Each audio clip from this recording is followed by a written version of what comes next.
Hello and welcome to Indus News live from Islamabad. I'm Jawad Ayami and these are the headlines.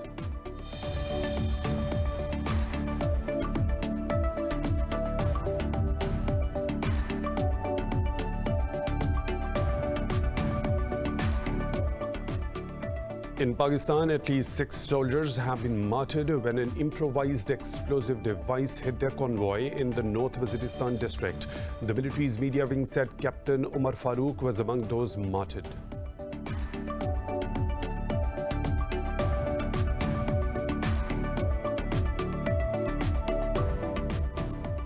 Pakistan has summoned a senior Indian diplomat to protest ceasefire violations by Indian troops along the line of control.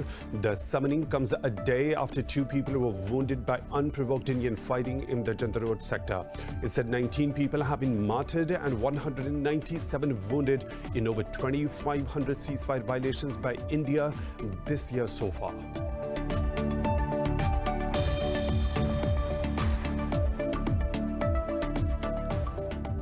The UN mission in Afghanistan says the latest increase in violence undermines the ongoing peace talks in Doha. It was referring to the ongoing clashes between the Taliban and the Afghan forces in Helmand and other provinces. Dozens of people have been killed and thousands displaced by the latest violence.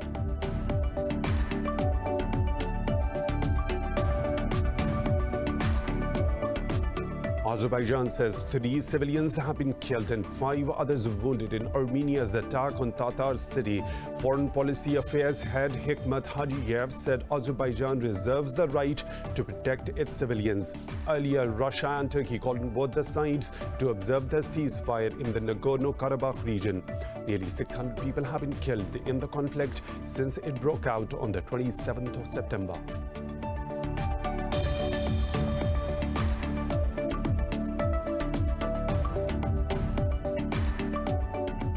India has reported 680 COVID-19 deaths and nearly 68,000 infections overnight.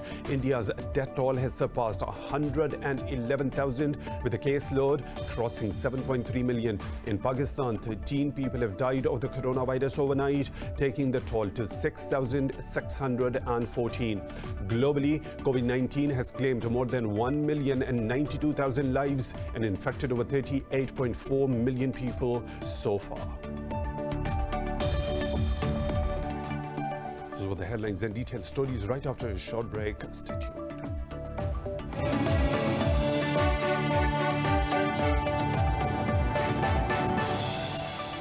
Welcome back, and now for the news in detail. In Pakistan, at least 6 soldiers have been martyred when an improvised explosive device hit their convoy in North Waziristan. The military's media wing said Captain Umar Farooq was among those martyred. This comes days after security forces killed 2 terrorists in an intelligence-based operation in North Waziristan. On Tuesday, National Security Advisor Mueed Yusuf said India is behind several terrorist attacks in Pakistan. Pakistan has summoned a senior Indian diplomat to register its protest over ceasefire violations along the line of control. Yesterday, 2 civilians were wounded by unprovoked Indian fighting in the Barmoch village in Jandar Road sector. Foreign Office said Indian forces have continuously been targeting civilians with heavy artillery along the LOC and the working boundary. Pakistan has demanded international investigation into the deliberate ceasefire violations. Spokesperson Zahid Hafiz Chaudhry said India must respect the 2003 ceasefire understanding. He added 19 civilians have been martyred and 197 wounded in over 2,500 ceasefire violations so far this year. Pakistan has warned the global community that India's aggressive actions pose a grave threat to global security. Islamabad's envoy to the UN, Munir Akram, said India has nuclearized the Indian Ocean by deploying anti-ballistic missiles. More in this report. In his speech to the General Assembly's First Committee, Akram said India is increasing the range, sophistication and diversification of all types of delivery systems and platforms. He added Delhi's no first use policy lacks credence. The NY further said India has operationalized its Cold Star doctrine of a surprise attack against Pakistan, highlighting India's deployment of strike force brigades along the border. He said it intends to fight a limited war with Pakistan. Akram criticized Modi-led India for refusing to engage in any dialogue with Pakistan to resolve disputes. He reiterated Pakistan's desire for peace and strategic stability to achieve socio-economic development. He warned Islamabad will respond decisively to any Indian aggression with full force. The UN mission in Afghanistan says the latest increase in violence undermines the ongoing peace talks in Doha. It was referring to the ongoing clashes between the Taliban and the Afghan forces in Helmand and other provinces. The mission has urged the warring sides to immediately halt violence and focus on a peaceful settlement of the conflict. Dozens of people have been killed and thousands displaced by the latest violence. This comes at a time when the Afghan government and the Taliban are engaged in peace talks in Doha. Azerbaijan says 3 civilians have been killed and as many wounded in Armenia's attack on Tatar city. Foreign Policy Affairs head Hikmat Hajiyev said Azerbaijan reserves a sovereign right to protect its civilians. Earlier, Russia and Turkey called on both the sides to observe the ceasefire in the Nagorno-Karabakh region. In a phone call with his Turkish counterpart, Recep Tayyip Erdogan, Russian President Vladimir Putin expressed concern on the participation of foreign fighters. They reaffirmed the importance of a Moscow-mediated ceasefire in the conflict. Nearly 600 people have been killed in the conflict since it broke out on the 27th of September. China says the United States is seriously undermining peace and stability in the Taiwan Strait. China's Eastern Theater Command said its forces will resolutely defend the country's territorial integrity. Spokesperson Zhang Chunhui said the U.S. should stop its provocative words and actions in the waterway. He accused the U.S. of sending misleading signals to people in Taiwan. This comes after a U.S. Navy destroyer sailed through the waters amid escalating tensions between Beijing and Taipei.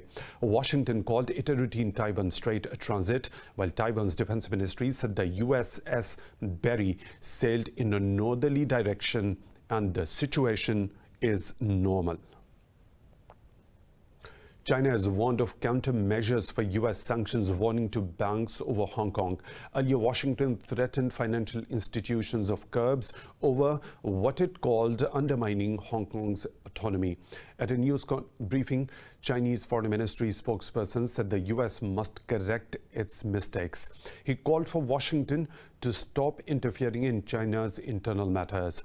In a report submitted to Congress, the U.S. Treasury Department identified 10 individuals likely to be sanctioned. The list includes Hong Kong Chief Executive Carrie Lam. The Treasury Department accused the identified persons of violating the Joint Declaration of Hong Kong's autonomy. The U.S. says it is open to an extension of the New START nuclear arms control treaty with Russia. Secretary of State Mike Pompeo said this in a press conference in Washington.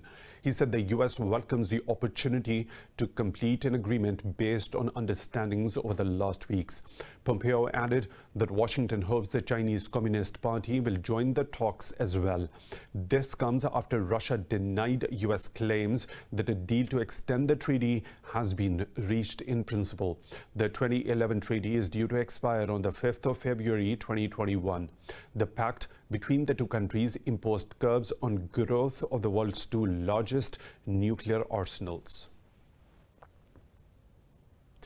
Kyrgyz President Sooronbay Jeenbekov has resigned after days of protests over disputed parliamentary elections. In a statement, Jeenbekov said he wanted to prevent clashes between security forces and the protesters.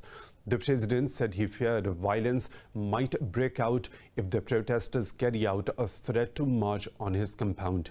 He added security forces will be obliged to use their weapons to protect state residents. Jeenbekov said he did not want to go down in Kyrgyzstan's history as the president who shed blood and shot at his own citizens. Kyrgyzstan has been in turmoil since the 4th of October elections. Thailand's government has imposed a state of emergency to control protests against monarchy. Police say they have arrested 3 leaders and 17 activists of the student-led protest movement. In the order, the government said the ban was necessary to end this situation effectively and maintain peace. Shortly afterwards, police cleared the remaining protesters from the outside government house. The emergency decree bans gatherings of 5 or more people and publication of news that could harm national security. Human Rights Watch says under this emergency, Thai police can detain people without charge for as long as 30 days. The student-led democracy movement has called for the Prime Minister to resign and curbs on the king's powers. In Yemen, Houthi rebels have released 2 American hostages as part of an Oman and US-backed prisoner exchange. US State Department says a 3rd American died in captivity. The State Department thanked Oman and Saudi Arabia for their diplomatic efforts.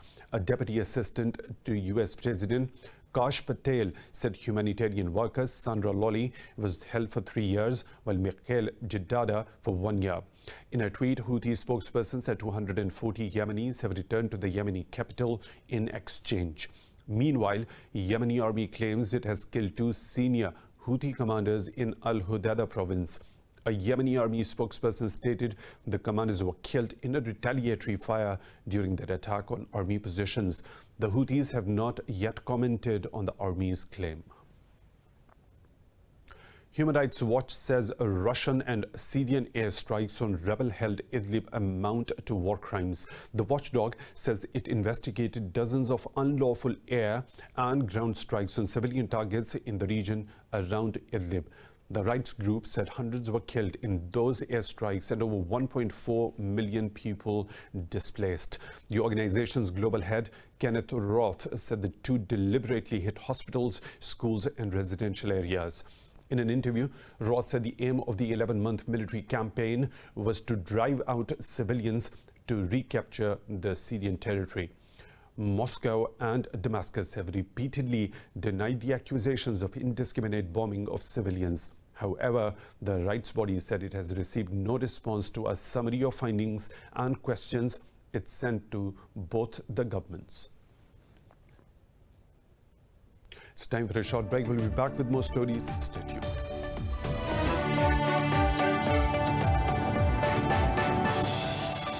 Welcome back. In Pakistan, 13 more people have lost their lives to COVID-19 during the last 24 hours. The Health Ministry says the countrywide death toll has reached 6,614. The ministry said 756 people tested positive overnight. It said there are 9,209 active COVID-19 cases in the country. The ministry added, out of over 321,000 cases, more than 305,000 have recovered so far. It said over 140,000 cases have been detected in the southern province of Sindh, while Punjab has reported over 101,000 cases. India has reported 680 COVID-19 deaths and nearly 68,000 infections overnight. The country's death toll has surpassed 111,000, with a caseload crossing 7.3 million. Globally, the pandemic has claimed more than 1,090,000 lives and infected over 38.4 million people so far. More in this report. The surging second wave of COVID-19 has prompted fresh restrictions in many countries across the globe. Months after Europe flattened the curve, the virus has crept back onto the continent. Germany has announced new curbs as daily infections hit a record high since April. France has imposed a nightly curfew on almost 1/3 of the country's 67 million people. The decision we have taken is a curfew for the Paris region, where the virus is in very active circulation, and several other cities, 8 other cities, as well as the Paris region. Meanwhile, during mass testing, East China city Qingdao has taken over 8 million samples for COVID-19 testing. Russia announced the approval of a second COVID-19 vaccine as the country reported a record daily increase of cases in Moscow. The new vaccine developed by Siberia's Vector Institute completed early-stage trials last month. The first batch of the vaccine, comprising 60,000 doses, will be made shortly, and Vector will begin post-registration clinical trials in various Russian regions with the participation of 40,000 volunteers. I would like to add that Vector plans simultaneously to conduct clinical trials among 150 people over 60. In the U.S., the outbreak is showing no signs of slowing down as 22 states reported more than 1,000 daily cases. Saudi Arabia and the United States have launched a strategic dialogue. U.S. Secretary of State Mike Pompeo and Saudi Foreign Minister Prince Faisal bin Farhan Al Saud met in Washington. Pompeo says the conversations between the two reflected a mutual willingness to grow whole partnership. He said Washington is preparing to acquire a 26-acre site for the new U.S. embassy in Riyadh. Pompeo also called for Riyadh to join the Abraham Accords signed with the UAE and Bahrain to normalize relations with Israel. The Secretary of State said he hoped Saudi Arabia will help bring Palestinians to the negotiating table with Israel.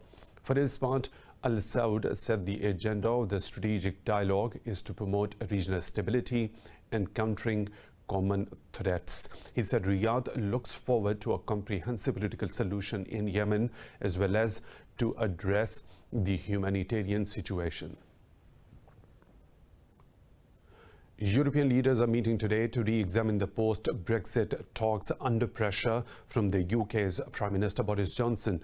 European diplomats say Brussels is still hoping for a deal. In an interview, EU Chief Ursula von der Leyen said a lot still needs to be sorted. She said Brussels wants a deal but not at any price. But UK Prime Minister Boris Johnson has been pushing the EU to decide the deal this month. Johnson spoke to the President of the European Commission ahead of today's summit. Following the call, he issued a 48-hour deadline to the bloc, threatening to walk away without a deal if matters were not sorted by Friday. Johnson had previously insisted that Britain's deadline for talks was October the 15th. Lebanon has again postponed the consultations on nominating the new prime minister amid the worst economic crisis in the country. President Michel Aoun delayed the talks to form a new government by a week. The Lebanese presidency said consultations are delayed after requests from parliamentary blocs. Aoun was due to assess the parliamentary popularity of Saad al-Hariri to lead the new government, but the two prominent Christian politicians indicated reservations of Hariri's nomination led to the postponement of the talks. The explosions of Beirut port and COVID-19 pandemic has pushed Lebanon into political and economic turmoil. In Somalia, at least 13 Somali troops have been killed by Al-Shabaab militants near the capital Mogadishu. The Al-Shabaab militant group has claimed responsibility for the deadly attack. The group launches regular attacks in a bid to undermine Somalia's central government. Deadly violence has engulfed Somalia since 1991, when clan warlords deposed leader Said Barre and then turned on each other. Robot dolphins could replace captive animals at theme parks in the years to come. What about this invention in this report?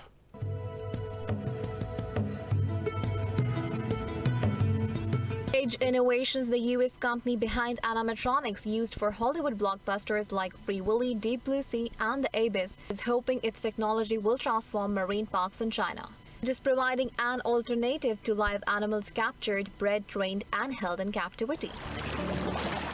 I think, it's kind of surprising. There are like 3,000 dolphins currently in captivity being used to generate several billions of dollars just for dolphin experiences. And so there's obviously an appetite to love and learn about dolphins. And so we want to use that appetite and offer kind of different ways to fall in love with a dolphin. A move to animatronics, including beyond traditional dolphin acrobatic shows, may be enough to bring back audiences turned off by parks using live animals. If you want to design a show to use real dolphins, you've got to capture real dolphins, train them, and then get them to do that show. With creating robots, you have to do exactly the same thing. The difference is you don't have to do animal husbandry. You don't have to have breeding programs. You don't have to worry about the safety with human beings. Beyond dolphins, the company envisions animatronic animals in marine parks to include great white sharks or even creatures from the Jurassic time period. In Portugal, water scarcity and drought are causing problems for farmers in the southern Algarve region.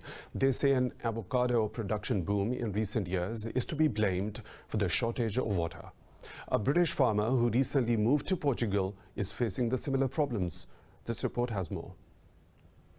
Like many Britons in Portugal, Richard Allen moved to the sun-drenched Algarve region to retire. He bought a farm, married the love of his life, and grew a vegetable garden. Then he started running after the precious blue liquid since avocados guzzle more water than the region's orange crops.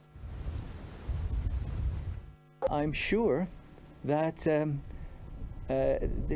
what used to be groundwater is now gone into the avocados or evaporated, one or the other, and it's not available for those of us who were expecting to be able to tap that for our daily life, basically. Around 10 miles away, one of the region's main dams, Bravura, is down to just 18%, the lowest level in Portugal. Experts say climate change and rising temperatures have led to dehydration of important aquifers. A disaster will happen soon. It is obvious it will happen soon. Climate change is very present. It is talked about all over the world. The Algarve is no exception. Environmentalists foresee devastation that will be hard to undo once the avocado trend is over. We are putting avocados in certain areas. We are completely devastating a traditional landscape to meet a market need. When avocados no longer have the price they have now, these properties will be abandoned, but the impacts will stay here. From toast to smoothies, the avocado has become popular worldwide. It is completely in fashion, and the new generations are attracted to it due to its immense health benefits. But if Allen's struggles are anything to go by, the lack of water may ultimately bring Algarve's avocado dreams to halt.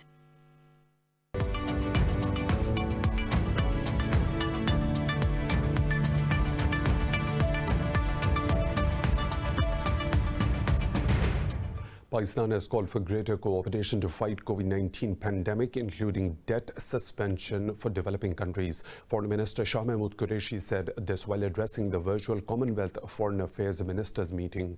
Qureshi said a state in South Asia is targeting specific religious and ethnic groups in order to foment hatred among communities.